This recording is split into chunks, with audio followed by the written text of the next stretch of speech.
Amém? Abra sua Bíblia lá em primeira carta de João, 1 João, capítulo 1, versículo 5. 1 João, capítulo 1, versículo 5. Ora, a mensagem que da parte dele temos ouvido e vos anunciamos é esta, que Deus é luz e não há nele treva nenhuma. Continua. Versículo 6. Se dissermos que mantemos comunhão com ele e andarmos nas trevas, mentimos e não praticamos a verdade. Se, porém, andarmos na luz, como ele está na luz, mantemos comunhão uns com os outros, e o sangue de Jesus, seu Filho, nos purifica de todo pecado. Pode ir. Se dissermos que não temos pecado nenhum, a nós mesmos nos enganamos, e a verdade não está em nós. Se confessarmos os nossos pecados, ele é fiel e justo para nos perdoar os pecados e nos purificar de toda injustiça. Se dissermos que não temos cometido pecado, fazemo-lo mentiroso, e a sua palavra não está em nós. Até aí. Senhor, fala conosco através da sua palavra. Nós queremos ouvir, receber e praticar. Espírito Santo nos ensina e que os nossos corações sejam um terreno fértil. Não queremos ser roubados de forma alguma. Que seus anjos estejam atuando aqui, Pai. Somente a sua presença é bem-vinda neste lugar. Em nome de Jesus.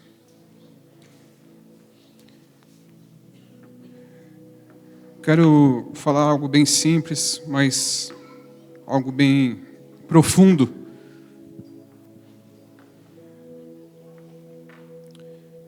E eu gosto muito de João, porque João é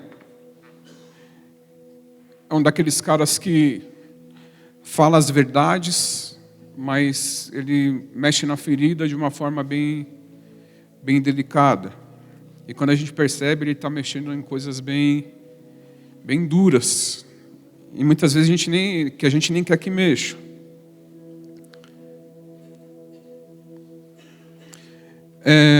O tema aqui dessa passagem na minha Bíblia está assim: Deus é luz, o pecado, a confissão, o perdão, a propiciação.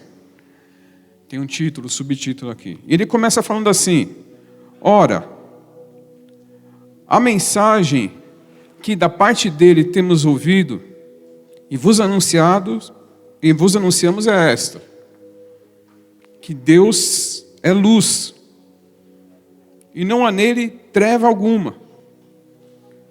Então ele está começando, e ele já começa a trazer uma direção, ele começa a falar algo importante para nós. Deus é luz. E a Bíblia fala em outra parte que nós somos filhos da luz. Que Deus, a primeira coisa que ele faz lá em Gênesis, quando a gente vai ver, ele estabelece o que? Luz. Eu não sei se você é assim, mas eu particularmente eu gosto muito de luz. Eu gosto muito de tudo claro. Se você vai na minha casa, tem muita luz, tem muita lâmpada. Tem muita mesmo. Quem vai na minha casa... E ele fala que não é que exista luz em Deus. Deus é luz. Ele é a luz. Deus estabelece, é interessante que ele fala a primeira coisa: haja luz. Para começar a criar, o ponto de partida de Deus é luz. O ponto de partida de criação é claridade. Para que possa começar a acontecer alguma coisa, ele estabelece luz. E ele fala o quê? Não existe treva nele. Não existe escuridão nele. E ele começa a estabelecer alguns princípios. E ele começa a estabelecer, o ponto de partida dessa conversa toda é luz. Vamos clarear as coisas aqui para começar a conversar. Vamos sentar aqui para conversar, mas vamos acender a luz. E ele começa essa conversa de uma forma bem interessante. Se dissermos que mantemos comunhão com ele e andamos nas trevas, e eu gosto muito dessa palavra, ele começa a estabelecer algumas coisas bem interessantes nessa conversa que são muito profundas. Se dissermos, a gente vai trazer um estudo, eu vou trazer um estudo sobre isso. Se dissermos que temos comunhão, essa palavra é uma palavra muito forte no original. No original essa palavra comunhão é koinonia, significa comunidade, significa ter uma sociedade. Se dissermos que temos uma associação com Deus, se dissermos que temos uma sociedade com Deus, se dissermos que andamos com Ele realmente, se dissermos que fazemos parte da comunidade de Deus, se dissermos que temos koinonia com Deus e andamos nas trevas, e ele fala o quê? Se dissermos que temos comunhão com Ele e andarmos nas trevas, mentimos e não praticamos a verdade. Se dissermos que temos comunhão, se dissermos que temos alguma associação com Jesus e andamos nas trevas, mentimos. E ele fala uma coisa bem importante aqui. Eu estou só estabelecendo alguns princípios para a gente começar a conversar sobre esse texto. Não praticamos a verdade. A verdade é uma prática. Se você tem problema com mentira, comece a praticar a verdade. Verdade você precisa aprender. Já lidei com muita gente que tinha problema com mentira. E precisaram começar a aprender a praticar a verdade. Não só em palavras, mas com atitudes. Com gestos, no seu dia a dia, com a sua vida. Eu sou o caminho, a verdade. E o que Jesus fala? Ele é a verdade. E a verdade ela é mostrada com atitudes, com gestos. No seu dia a dia. Satanás é o pai da mentira. E se você tem atitudes de mentira, você mostra automaticamente que você é filho dele. Tome cuidado com isso. Você não pratica a verdade. Praticar a verdade é uma atitude. Você precisa se esforçar para praticar a verdade. Uma das coisas que nós mais vemos no mundo é a mentira. Se nós andamos na luz, a primeira coisa que nós precisamos mostrar é verdade. E praticar a verdade não é uma coisa tão fácil, não. Não é só você falar, não é só você se posicionar. Vai doer, a verdade dói.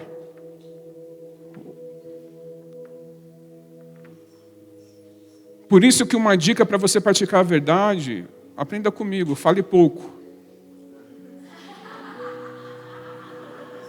Porque quanto mais você fala, mais você é pego nas suas palavras.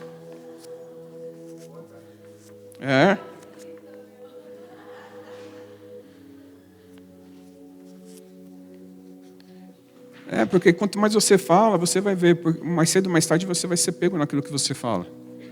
E se você quiser manter a verdade, você vai se ver encrencado.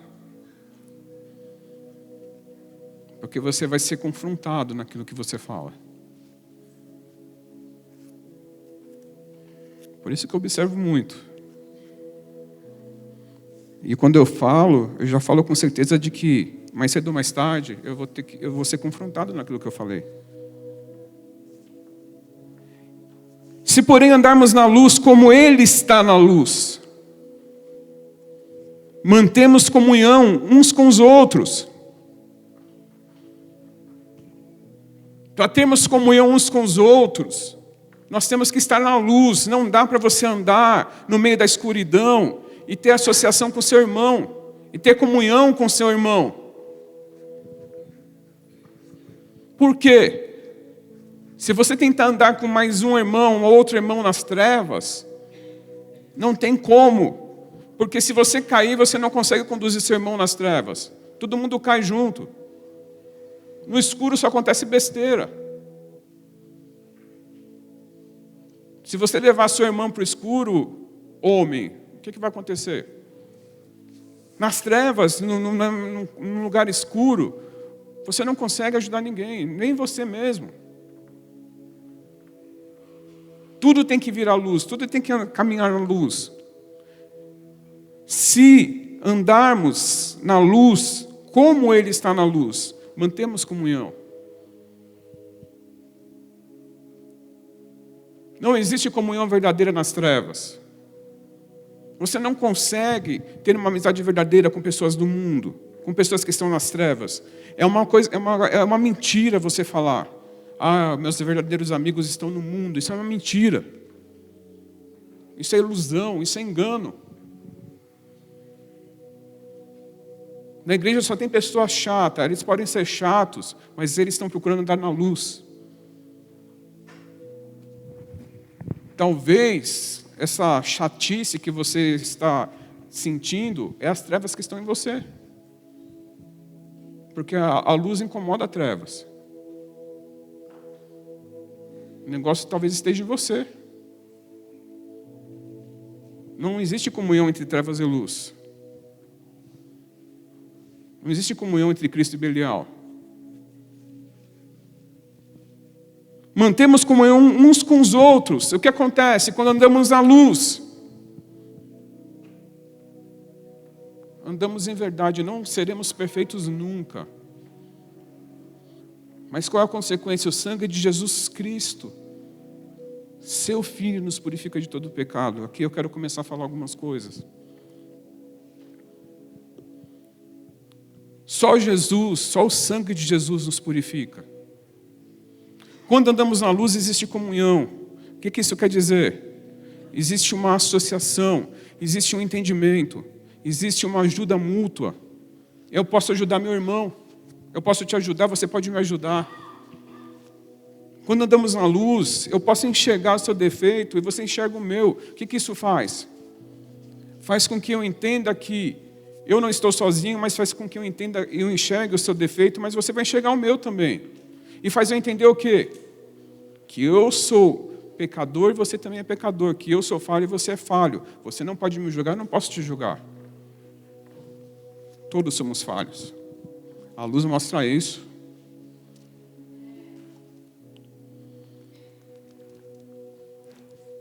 A luz mostra que todos somos doentes.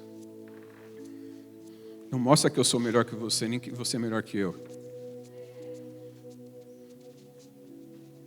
Ele é a luz, eu não sou luz, eu sou filho da luz. Nós somos luz para o mundo. Mas eu não sou a perfeição, Ele é a perfeição. Isso quer dizer que um tem que ajudar o outro. E nessa comunhão, faz com que eu ore por você, você ore por mim. Faz com que nós andemos na nossa imperfeição. Faz com que nós caminhemos em rumo à perfeição. Em busca da estatura do homem perfeito. Faz com que eu te ajude quando você escorregar, quando você cair. Isso é comunidade, isso é koinonia. Andamos em comunhão. Você caiu? Vem aqui. O que você fez? Confessamos uns para os outros, sim, quando existe maturidade, quando existe esse entendimento. Cara, eu não estou bem, essa semana eu caí. Tá bom, eu te ajudo. Vamos caminhar, vamos continuar. Isso é igreja. Porque estamos andando na luz. Aquele que pensa estar de pé, cuide para que não caia. Não é aquele que está de pé. Porque eu nunca vou ficar de pé. Não existe ninguém que fica de pé. Só Jesus está de pé. Quando andamos na luz, existe comunhão. Existe comunhão, existe unidade, existe uma associação de pessoas fracas. Que se baseiam, que estão olhando para aquele que é forte. A luz ilumina pessoas fracas, que se protegem nessa luz. E falam assim, cara, nós precisamos, me ajuda. Por isso que Deus nos deu comunidade. Comunidade são pessoas que têm o mesmo entendimento, o mesmo pensamento, mas uma das definições de comunidade é pessoas que morrem pelo seu próximo, para ver o bem do seu próximo. E quando isso acontece, quando andamos na luz, o sangue de Jesus nos purifica de todo pecado. E aí eu preciso desmistificar uma coisa que tem sido pregada muito hoje, aí fora, para que vocês entendam, não é a graça que nos purifica do pecado, é o sangue. Não foi a graça que morreu por nós, foi o sangue. Graça é o favor de Deus. Precisamos pontuar muito bem as coisas. O que significa graça? É o favor de Deus imerecido. Graça é uma das qualidades de Deus. Vamos colocar isso de uma forma bem simples. É o favor de Deus. É aquilo que eu não mereço. Mas é o sangue que me purifica. Foi o sangue que me comprou.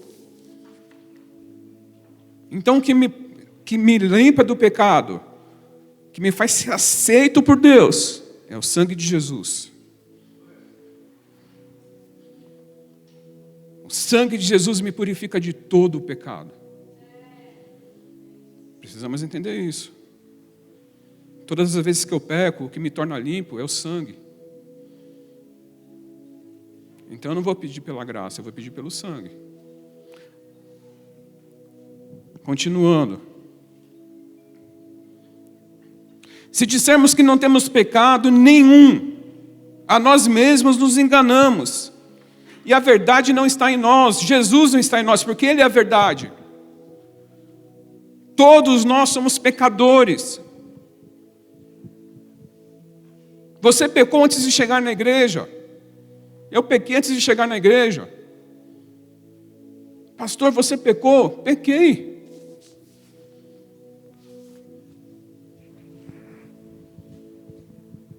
Nós precisamos entender que a igreja é um hospital. Jesus não veio para os sãos. Ele veio para os doentes. Nós precisamos entender isso. Se você é perfeito, o seu lugar não é aqui. Vai procurar o Papa, ele vai te canonizar. Seu lugar não é aqui. Ou então vem aqui, no final do culto, vai impor as mãos sobre todo mundo, porque você é o sinete de toda a perfeição. Se você ler a Bíblia, você vai saber de quem estou falando. O único que usaram essa expressão, a Bíblia usa essa expressão, foi Lúcifer. O sinete da perfeição.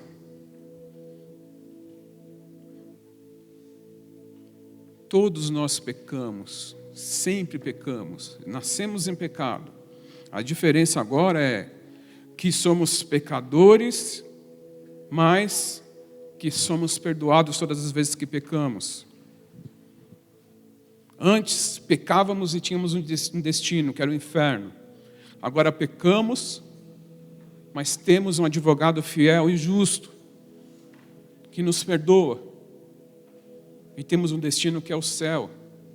O escrito de dívida que era contra nós foi cravado naquela cruz. O que a graça fez? Olhou para nós e falou assim: eu vou mandar Jesus.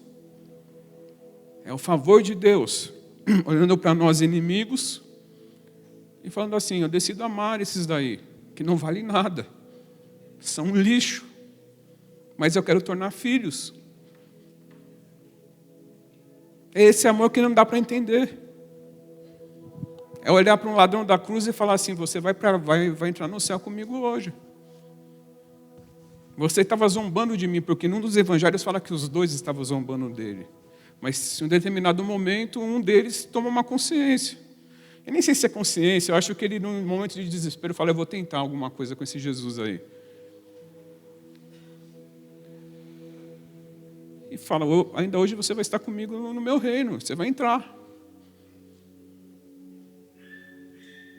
Essa é a loucura. Não dá para entender. Que pega um Paulo, o maior assassino de todos os tempos, o maior assassino de cristãos, e fala, você vai se tornar o maior pregador de todos os tempos. Não dá para entender. Paulo, nos dias de hoje, ele teria que ficar preso num presídio de segurança máxima, cara. Não dá para entender essas coisas de graça, da graça. Não dá para entender. É o que faz a gente ser perdoado. Jesus fala, eu te aceito, não desisto de você. Mas se dissermos que não temos pecado, se você falar, eu passei a semana toda sem pecar, você é mentiroso. Se você falar assim, eu passei 1 hora sem pecar, você é mentiroso. Você já está mentindo, está pecando.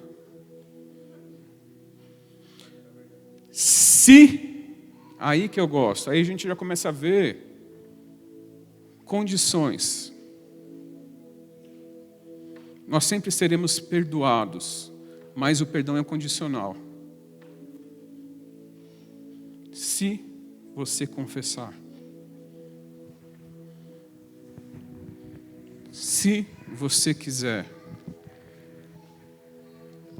Você sempre tem uma escolha na sua vida. Sempre, sempre.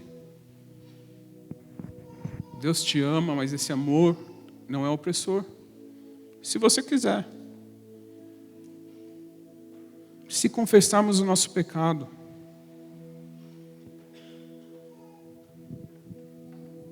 E o que é confessar? Uma das definições de confessar é concordar com Deus que estamos em pecado. O que é confessar? É concordar com Deus que nós estamos errados. É concordar com Deus que nós falhamos, que nós ferimos as leis dele. Mas pastor, e a lei não é errada? Está todo mundo falando que a lei é maldita. Vamos deixar a lei do Antigo Testamento um pouquinho de lado. Entendendo que lei... não vou entrar nessa questão, mas existem leis que não foram abolidas. A lei moral de Deus não foi abolida, tá? Só as leis cerimoniais, as leis civis foram abolidas, tá? Mas existem leis no Novo Testamento. Quer ver uma lei que a gente quebra sempre? Uma lei de Jesus? Você vai falar, não, isso aí não é lei. Lucas 12, 22. E você está em pecado porque você quebrou esse mandamento, um mandamento de Jesus, tá? Você vai falar, não, mas eu só estou focado no assunto. Eu não estou em pecado. Isso é um pecado. Não, eu só estou focado no assunto. Não, eu não estou. O que fala aí? Lucas capítulo 12, versículo 22. A seguir, dirigiu-se Jesus a seus discípulos, dizendo: Por isso eu vos advirto, não andeis ansiosos pela vossa vida, quanto ao que haveis de comer, nem pelo vosso corpo, quanto ao que haveis de vestir. Porque a vida é mais do que o alimento e o corpo mais do que as vestes. Eu vos advirto, não andeis ansiosos. Mas ele fala, não andeis ansiosos pelo quê? No que haveis de comer, nem pelo vosso corpo, quanto ao que haveis de vestir. Não andeis ansiosos pelo que vocês vão comer, nem pelo que vocês vão vestir. Jesus adverte.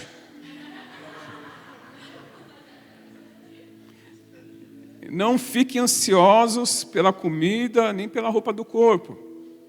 Se vocês ficarem, isso é pecado, porque ele está advertindo, não fiquem. Isso é um mandamento de Jesus. Tem gente que não dorme pensando se vai ter um prato de arroz e feijão no outro dia. Não, mas eu só estou focado, não estou preocupado. Não, é porque eu só estou me planejando para o dia de amanhã. Se não tiver arroz com feijão, se eu vou comer miojo. Se não, como que vai fazer? Como que eu vou fazer o único ovo que tem? Se eu vou fazer omelete, se eu vou fazer ovo mexido. Não fique preocupado, Jesus está falando. Ele mandou. Eu advirto. Estou dando uma ordem para vocês. Se você não cumprir, você está em pecado. Ele está mandando. Existem mais de 50 mandamentos de Jesus no Novo Testamento. Mandamentos de Jesus. Vamos esquecer da lei. Mandamentos de Jesus.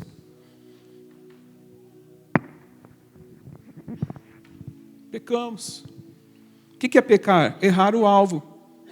Errar o foco. Sair do propósito. Mas isso é tão simples. Eu quero obedecer a Jesus, eu quero ser um cristão. Não fique preocupado. Efésios 4:26.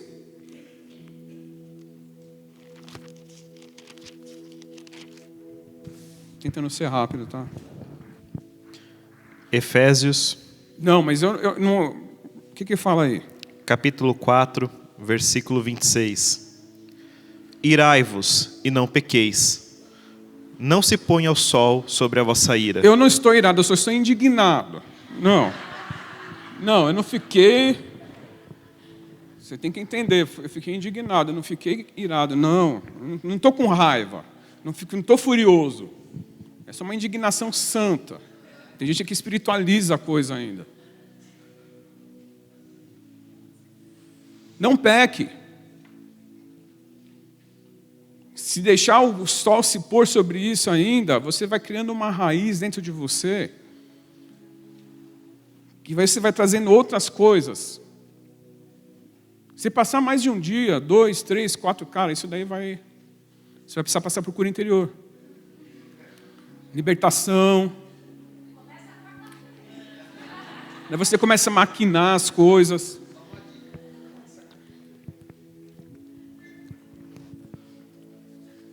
Tem aquela coisa, pisou no seu pé, eu sou assim, pisou no meu calo, eu tenho a reação, eu já fecho a mão, sabe? É aquela coisa do velho homem. Então, se passou aquele tempo, eu já consigo... Então, ele fala, irá, você pode até dar uma cadeirada na pessoa, não, brincadeira.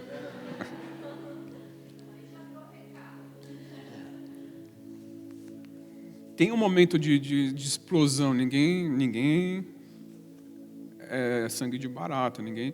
Mas ele está falando, passou essa coisa de momento, que cada um tem uma reação, gente. Passou esse negócio, cara. Acaba, não peca, domínio próprio, conta até 1000, toma chá.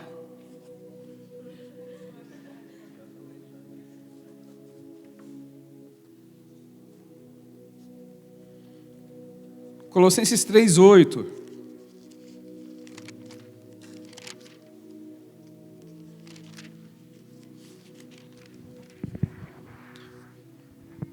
Colossenses, capítulo 3, versículo 8.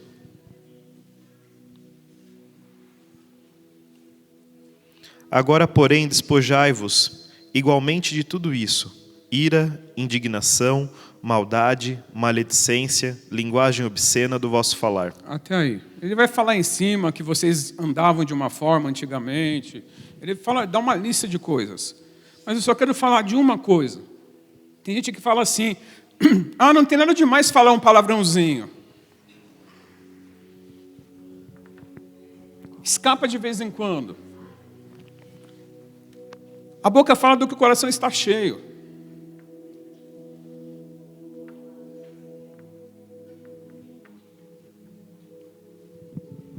Tem nada demais falar um palavrão. Livre-se da linguagem obscena.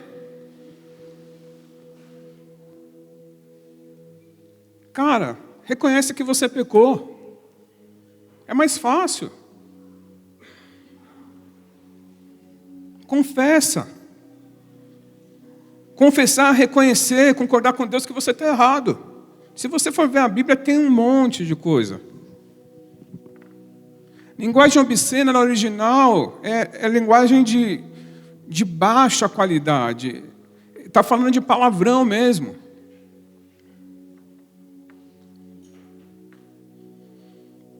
Eu conheço gente que para se libertar do palavrão demorou anos. É difícil.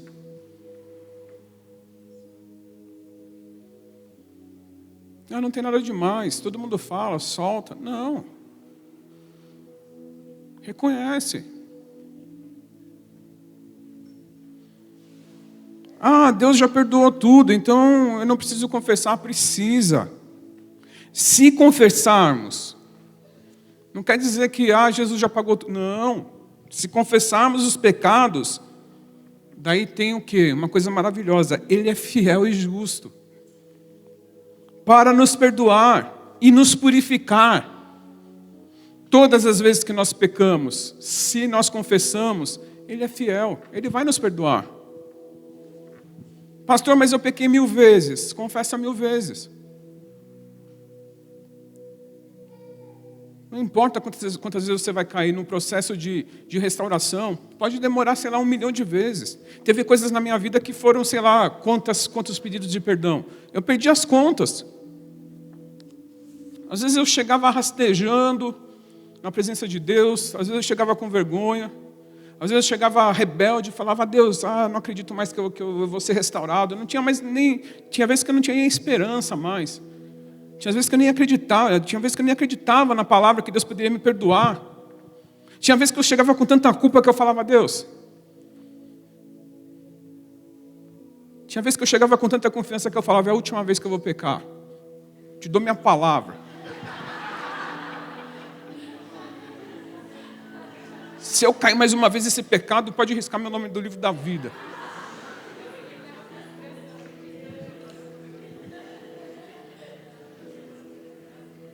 E daí eu caía mais 100 vezes no mesmo pecado. E Ele sabe. Ele é Pai. Imagina Deus dando risada e falando: cara, você não sabe ainda quantas vezes você vai cair. Que riscar seu nome do livro da vida, o quê? Você é criança ainda. Já vi muitos como você. Conheci um tal de Davi, sabe Davi? Conheci um tal de Pedro que falava que ia morrer por mim. Ó, que ele me negou na primeira oportunidade que teve. Então Ele sabe quem nós somos. Ele sabe, Ele conhece a nossa consistência, como que é a nossa substância, né? Sabe que nós somos pó. Ele é Pai. Se dissermos que não temos pecado, daí se dissermos que não temos cometido pecado, fazemo-lo mentiroso. E a sua palavra não está em nós.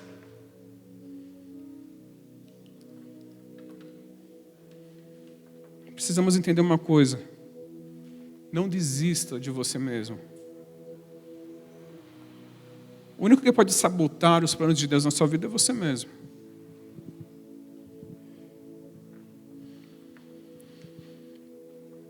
Precisamos reconhecer que somos pecadores mesmo. Que somos isso aqui. Somos falhos, somos fracos.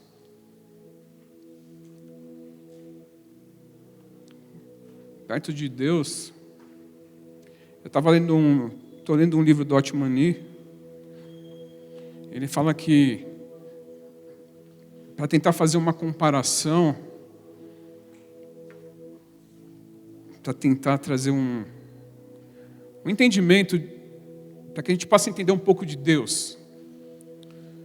Ele fala, para a gente tentar ter uma noção de quem nós somos perante Deus, do que nós somos perante Deus, é você pegar uma formiga e colocar perto de você. Essa é a comparação que dá para fazer da gente perto de Deus.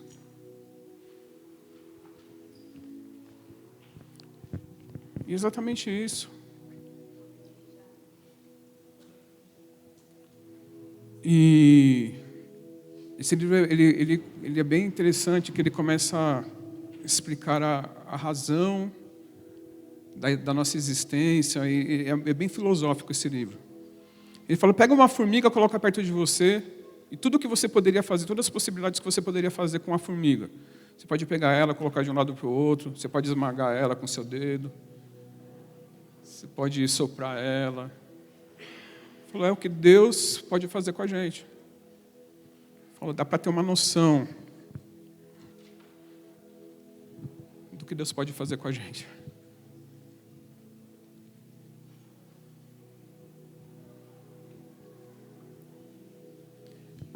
O sentido da vida. O sentido da vida. Se encontrarem esse livro, pode ler, mas talvez seja meio difícil de encontrar. É muito, muito antigo. Ele é bem filosófico, é difícil de ler, mas é muito bom.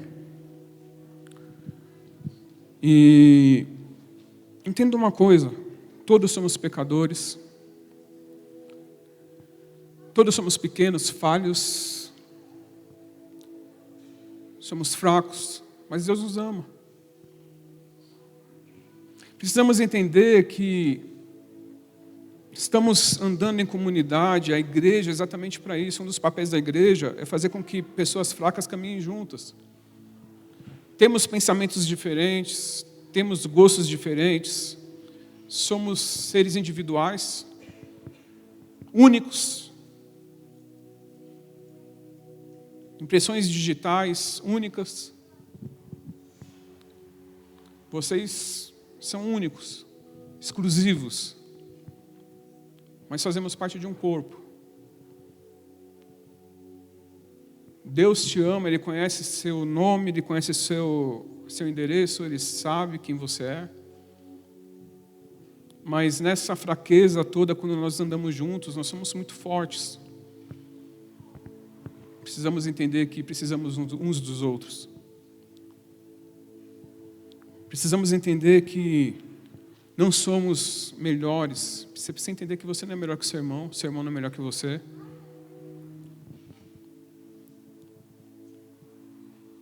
É bem interessante isso, que nessa fraqueza toda, nós andando nessa comunhão, nessa comunidade, nós somos muito fortes. O diabo sabe disso. As portas do inferno não prevalecem nessa unidade. As portas do inferno não prevalecem nessa força que nós temos. Mas não podemos esquecer que somos pecadores e precisamos reconhecer os nossos erros todos os dias. Precisamos confessar que somos pecadores. E não importa o erro que nós cometemos, que você venha a cometer, Ele perdoa. E se Ele perdoa, quem sou eu para julgar? Você só não pode perder o temor.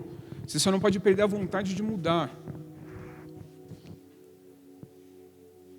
Você só não pode perder a vontade de ser uma pessoa melhor.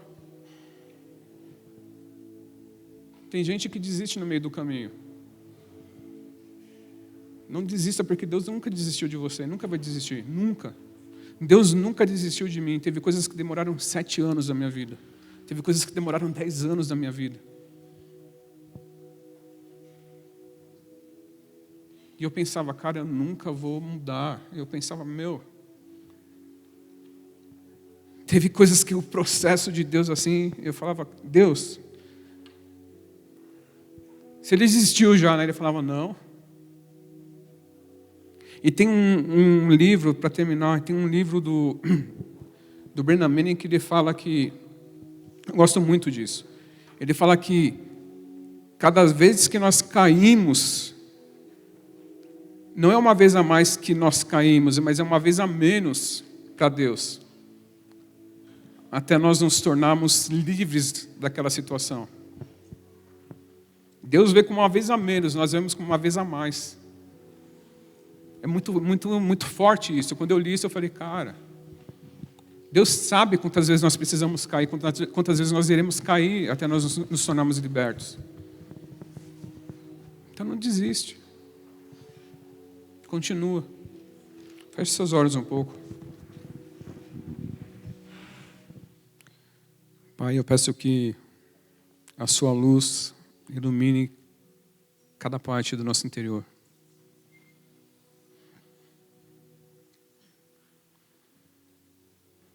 Reconhecemos que somos tão pequenos, tão falhos, somos tão instáveis.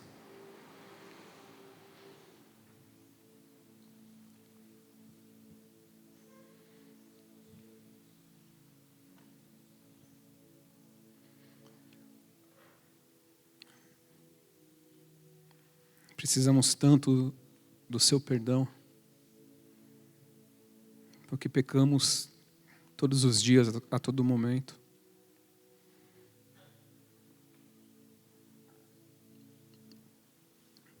Eu quero pedir, Jesus, que você nos lave com seu sangue nesse momento. Você perdoe cada um dos nossos pecados. Que você purifique os nossos corpos.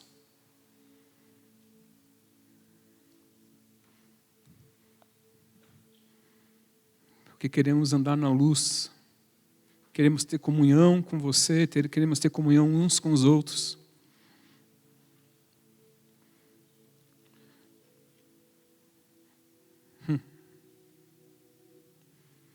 Tenha um tempo com Ele e você sabe aquilo que você precisa pedir perdão.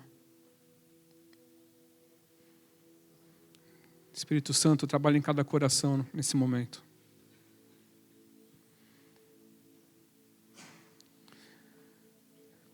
Não importa o que você tenha feito. Depois, se precisar, procure um líder, procure um pastor. Se precisar de ajuda. Mas não importa o que você tenha feito, peça perdão agora.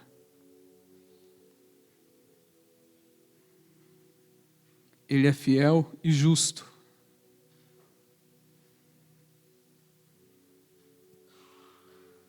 Fiel e justo. Fiel e justo.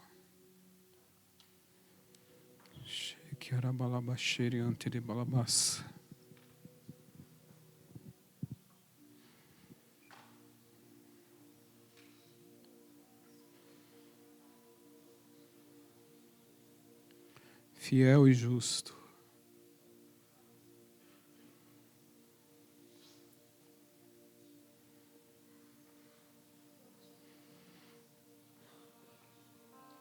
Ensina-nos a confiar, ensina-nos a descansar. Ensina-nos a depender. Ensina-nos a entender que não somos melhor que ninguém. Porque não existe pecado maior ou menor.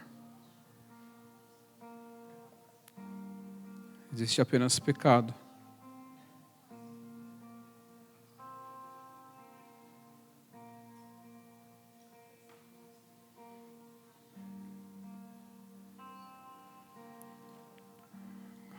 Cheia da halama que há dele balabás.